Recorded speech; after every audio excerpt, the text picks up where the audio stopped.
Alors la compagnie, moi c'est Hajime et je vais vous expliquer un truc. Pourquoi la chanson française est la plus belle? Déjà, qu'est-ce qu'on appelle la chanson française? La variété, la fameuse.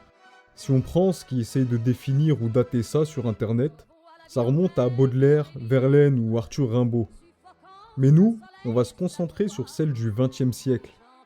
Celle qu'on connaît, de Piaf à Aznavour, jusqu'à Brassens ou Dassin. La variété française, c'est une musique d'apparence simple, mais qui excelle à mettre en valeur la langue française, de par l'écriture des textes ou par l'interprétation qu'en font les artistes. Les autres, ils disent comme ça qu'elle est trop belle pour moi, que je suis tout juste bon à égorger les chats. J'ai jamais tué un chat. La bohème, la bohème. Ce qui est magnifique avec la variété, c'est qu'elle touchait toute classe sociale. La classe ouvrière et moyenne qui se sentait touchée par la galère souvent décrite dans ses œuvres musicales, qui avait le sentiment d'être représentée par le beau verbe, fin et maîtrisé, qui était utilisé pour mettre en lumière le travailleur usé et rêveur. J'aimerais débarbouiller ce gris environ de bord. Emmenez-moi au bout de la terre.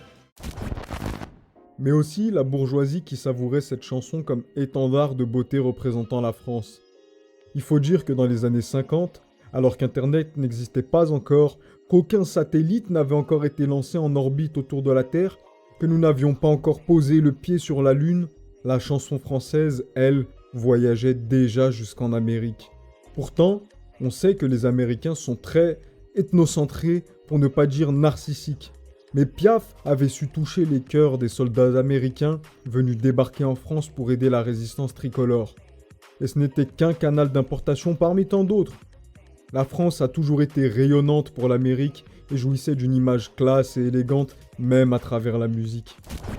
Quand l'Amérique donnait son cœur à la comédie musicale avec Hollywood, aux chansons jazzy et rythmées en proposant certes une belle écriture, mais loin de pouvoir être qualifiée de poésie, la France, elle, reste plus terre-à-terre dans ses œuvres et prend le temps de faire de chaque chanson un poème prenant et travaillé.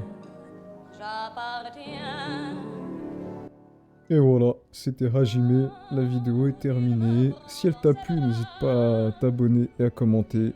Ça aide toujours une chaîne YouTube quand on fait ça, je crois. Donc voilà, ça ferait plaisir. À la prochaine, ciao ciao.